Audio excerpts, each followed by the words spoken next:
안녕하세요. 가치아입니다. 1월 29일 목요일 국내 시장이 마감되었습니다. 자, 오늘 시장은 조금의 변동성이 컸던 하루였던 것 같습니다. 하지만 그럼에도 불구하고 종가는 양시장 모두 빨간불로 마무리가 되었고 오늘 코스피는 1%에 가까운 상승이 있었습니다. 밑에 꼬리가 많이 달렸었죠. 그리고 코스닥은 마찬가지로 코스닥도 밑에 꼬리가 많이 달리긴 했지만 오늘도 2.7% 좋은 흐름이 있었습니다. 그리고 시총 상위 종들을 보면 일단은 실적 발표가 있던 반도체 관련주, 삼성전자와 SK 하이닉스의 흐름이 조금은 나뉘었던 것 같고 또 현대차도 실적 발표가 있었습니다. 발표 직후에 주가가 조금 빠졌지만 한 30분 뒤에 장 막판까지 계속 주가의 상승 흐름이 있었고 어찌 본다면 장 막판의 흐름이 가장 좋았다고 할 수가 있습니다. 물론 거기에 더해서 우주 관련주들, 이쪽 섹터도 장 막판의 흐름이 굉장히 좋았습니다. 그리고 기아도 같이 따라갔었죠. 3.4%의 빨간불이 들어왔습니다. 이어서 코스닥. 오늘도 코스닥이 2%의 빨간불이 들어왔기 때문에 전반적으로 다양한 종목들이 모두 빨간불이 들어왔고요. 특징적인 것은 알테오제닉. 오늘은 시총 1위에서 3위로 밀렸습니다. 그리고 에코프로 그룹주는 여전히 좋은 흐름이 나오고 있고요. 그리고 코스피 수급을 보면 지금 이틀 연속으로 코스피에 빨간불이 들어오고 있잖아요. 하지만 이틀 연속으로 기관과 외국인의 양매도가 나오고 있고 오늘도 외국인의 1조 7천억의 순매도가 나왔습니다. 기관은 4,200억이고요. 그래서 상승 대비 이 수급 패턴을 보면 이 흐름만 보면 그렇게 썩 좋은 것 같진 않습니다. 그리고 코스닥. 오늘도 코스닥이 2% 이상의 빨간불이 들어왔고 5일 연속으로 기관의 많은 순매수가 이어지고 있습니다. 그리고 삼성전자. 오늘은 기관과 외국인의 많은 순매도가 있었고요. 외국인은 무려 1조 2천억의 순매도가 있었습니다. 그리고 하이닉스도 마찬가지로 오늘 외국인의 나홀로 순매도가 있었고요. 7,300억의 순매도가 나왔습니다. 그리고 장 막판에 좋은 흐름이 있었던 현대차. 오랜만에 기관에서는 많은 순매수가 들어왔지만 여전히 외국인의 7일 연속으로 많은 순매도가 이어지고 있습니다. 그리고 에코프로는 오늘도 기관과 외국인의 많은 순매수가 들어왔었네요. 그럼 이어서 주체별 매매 동향에 대해서 살펴보도록 하겠습니다. 1월 29일 외국인이 가장 많이 매수한 종목은 두산에너빌리티, 에코프로, 네이버, 삼성전기, 미래에셋증권 이렇게 순서대로 매수했고 그리고 기관은 현대차, 에코프로, 한미반도체, HLB, 펩트론 이렇게 순서대로 매수했습니다. 이어서 해외 증시로 보겠습니다. 전날 미국의 나스닥은 0.1%의 빨간불이 들어왔고요. 하지만 조금 아쉬웠던 것은 시가가 거의 고점 부근이었죠. 그래서 뭐 장중에 직전 고점도 돌파하지 않을까? 그런 생각도 살짝 했었는데 약간은 직전 고점에 대한 매물 부담이 있었던 것 같습니다. 그리고 S&P 500. S&P 500은 시가는 신고가였었죠. 그리고 종가는 전날과 비슷하게 마무리되었습니다. 그리고 다우지수도 전날과 비슷했었고요. 무엇보다 반도체가 2.3%의 급등이 있었습니다.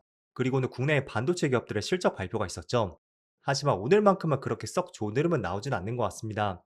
어쨌든 팩트 발표에 따른 차익 매물이 나왔다고 생각이 되고 그럼에도 불구하고 여전히 반도체 업황은 굉장히 좋습니다. 그래서 혹시나 오늘처럼 팩트 발표에 따른 차익 매물이 나온다고 해도 전혀 부정적으로 볼 수 있는 그런 시점은 아닌 것 같습니다. 그리고 아시아 증시.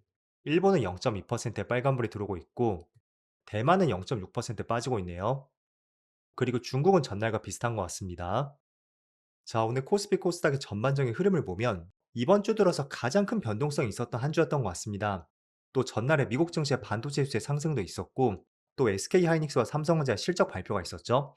그 때문에 장 초반의 흐름은 굉장히 좋았습니다. 하지만 기관과 외국인의 매도 물량이 계속 나왔었고요. 거의 1시간 만에 고점에서 저점까지 무려 3% 급락이 나왔습니다. 그리고 코스닥도 마찬가지였습니다. 그렇지만 다시 회복하는 모습이 나오고 있고요. 확실히 최근에 코스피든 코스닥이든 조금은 과열된 측면으로 빠르게 상승이 나오고 있잖아요. 그렇다 보니 이런 심리도 충분히 있을 것 같습니다. 현재 시장과 수익을 최대한 즐기되 만약에 고점 신호가 뜬다면 그때 물량을 모두 정리하겠다. 그런 생각을 가진 분들이 계실 거예요. 그렇다 보니까 변동성 장세에서 수급이 더 많이 쏠릴 수가 있고 그 때문에 단기간에 큰 급락이 나오기도 하는 것 같습니다. 그래서 다행히 오후장이 조금은 만회를 하고 있지만 저는 이런 흐름들은 빈번하게 나올 가능성이 있다고 보고 있고요. 이런 점들도 늘 생각을 해보시면 좋을 것 같습니다. 자, 오늘 앞서 제가 반도체 실적 발표가 있다는 말씀드렸습니다. 그런데 생각보다 하루 일찍 발표가 되었더라고요. 어제 정규시장이 끝나고 나서 그때 하이닉스의 4분기 실적 발표가 나왔었고 4분기에만 영업이익이 무려 19조 원이 나왔습니다. 그리고 영업이익률이 무려 58%가 나왔고요. 제조업에 종사하시는 분들이라면 아실 거예요.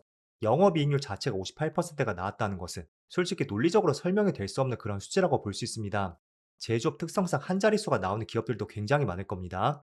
그런데 하이닉스는 무려 58%가 나왔고 작년 연간 영업이익은 47조 원을 달성했다는 뉴스가 있었습니다.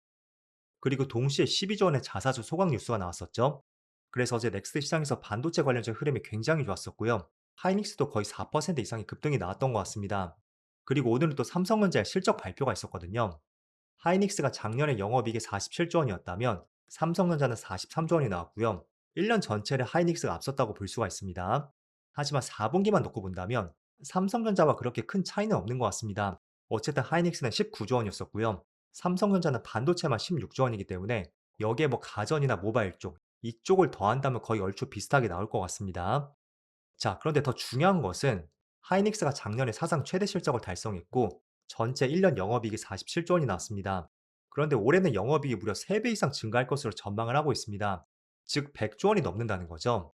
그래서 그런 기대감이 있었기 때문에 계속 시장에 상승이 나오는 것 같고 또 목표치가도 뭐 120만 원까지도 꾸준하게 전망들이 나오는 것 같습니다. 그래서 여러분들이 지금 반도체 시장을 바라볼 때 이거 하나만 기억을 해보시면 될 것 같아요. 자, 지난 21년도 고점이었죠? 이때 고점 당시에 명확하게 한 가지 뉴스가 있었습니다. 바로 피크아웃에 대한 전망이 계속 나왔습니다. 물론 1분기 당시만 해도 반도체 기업들의 실적은 너무나 좋았습니다.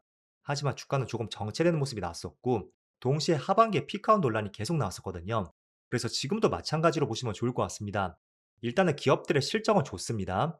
그리고 주가는 그 실적보다 선행적으로 움직이게 되죠. 그래서 기업들의 실적이 좋지만 만약에 피크아웃 논란이 나온다면 그때는 한 번쯤은 조심할 필요가 있는 구간이라고 볼 수 있고, 하지만 지금으로서는 이 피크아웃 논란은 전혀 나오지 않고 있습니다. 그래서 분명히 피크아웃은 있을 거예요. 그게 뭐 하반기가 될지 내년 상반기가 될지 그건 저도 알 수는 없겠지만 어쨌든 선행적으로 피크아웃 논란이 나올 것이고 그 논란이 나옴에도 불구하고 기업들의 실적은 너무나 좋을 겁니다. 그래서 지난 21년도 당시에도 이 부분에 현혹되는 분들이 많았을 겁니다. 피크아웃 논란은 나오고 있지만 여전히 기업들의 실적이 좋지 않냐 그렇게 생각을 했던 분들이 많으셨을 거예요. 물론 그런 논리가 맞기도 하지만 제가 주가는 선행적으로 움직인다고 말씀드렸죠.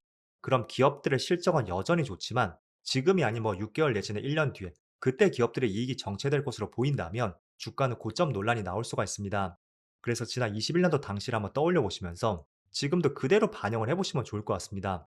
하지만 현재로서는 아직까지는 피크아웃 논란을 걱정하기는 이른 것 같습니다. 자, 그리고 오늘 코스닥이 또 2%의 빨간불이 들어오고 있는데 지금 4일 연속으로 빨간불이 강하게 들어오다 보니까 이런 우려도 갖고 있는 것 같습니다. 코스피는 기업들의 실적이 개선이 되고 있으니까 주가의 상승을 논리적으로 생각해 볼 수가 있습니다. 하지만 코스닥 같은 경우에는 어제 레인보우 로보틱스가 뉴스에도 나오더라고요. 아무리 업황 자체가 좋다고 해도 PR이 6,000배를 넘는 것이 맞는 것이냐 이런 반문을 제기하는 분들이 많은 것 같습니다. 물론 저도 충분히 공감을 하는 부분이고요. 여기서 제가 추가적으로 저의 생각을 말씀드릴게요. 일단 주식시장을 우리가 논리적으로 해석을 하기에는 그 논리가 들어맞지 않는 시기와 구간이 나올 수도 있습니다. 그래서 이런 거죠. 과거의 공기업들, 대표적으로 뭐 한국전력이라든지 한국가스공사, 이런 기업들은 철저하게 PBR이 뭐 0.4배, 0.2배까지 가는 기업도 있었습니다. 그럼 논리적으로 볼 때는 철저하게 저평가 기업이 있고 주가 상승을 충분히 기대를 해볼 수가 있습니다. 하지만 한 번 저평가는 영원히 저평가다. 그런 말도 꽤나 빈번하게 나왔었죠. 물론 최근에 정부에서 상법 개정이라든지 또는 전력에 대한 관심이 쏠리면서 한국전력의 주가가 크게 반등을 하는 것은 사실입니다. 하지만 과거의 추이를 봤을 때는 논리적으로 설명이 되지 않는 부분들이 많은 것 같아요. 그래서 지금도 마찬가지인 것 같습니다. 설령 코스닥의 기업들의 실적이 조금은 부진하다고 해도 지금의 논리는 철저하게 수급이거든요. 현재는 재료보다는 수급이 앞서고 있습니다. 그래서 지금 코스닥이 조금은 고평가되었다든지 또는 각 기업들이 고평가되었다고 해도 증시 대기 자금이 지금 100조 원을 넘고 있거든요. 결국은 수급이 지금 시장을 밀어 올리고 있고요. 어찌 보면 이런 것들은 우리가 이성적으로 계산할 수 있는 그런 부분은 아닌 것 같습니다. 그래서 지금 시장은 너무 이성적으로 생각하지 마시고요. 시장이 지금 생각하고 가는 방향 그대로 보면서 수급 논리에 맞춰서 시장을 바라보시는 것을 권장해 드리겠습니다. 자, 물론 제가 그렇게 말씀드린다고 해서 수급이 너무나 좋으니까 강력하게 한번 베팅해 보자. 그런 취지의 말씀을 드리는 것은 아닙니다. 내가 만약에 특정 종목을 매수하고 있다면 지금 시장이 뭐 고평가 논란이 나오고 있다고 해도 여전히 수급이 좋기 때문에 조금 더 끌고 가보자. 그런 생각을 충분히 해볼 수가 있고 또 지금 시장에 바라보는 것은 다 코스닥 쪽이죠. 그럼 이성적으로 이게 합리적이지 않다고 해도 시장에 그렇게 바라보면 저는 정답이라고 생각이 됩니다.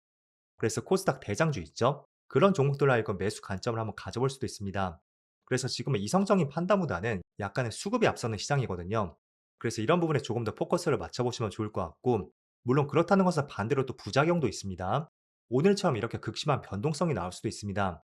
그래서 이런 부분은 우리가 미리 대응할 수 있는 그런 부분은 아니니까 내가 뭐 감당할 수 있는 비중으로 조정을 한다든지 시간적인 여유를 두고 시장을 바라보면서 투자의 계획을 세워 나가는 것이 필요할 것 같습니다. 자, 그럼 이제 1월 시장도 이제 하루밖에 남지 않았습니다. 모두 금요일 마무리 잘 하시고요. 저는 내일 영상에서 다시 찾아뵙도록 하겠습니다. 그럼 즐거운 저녁 되세요. 감사합니다.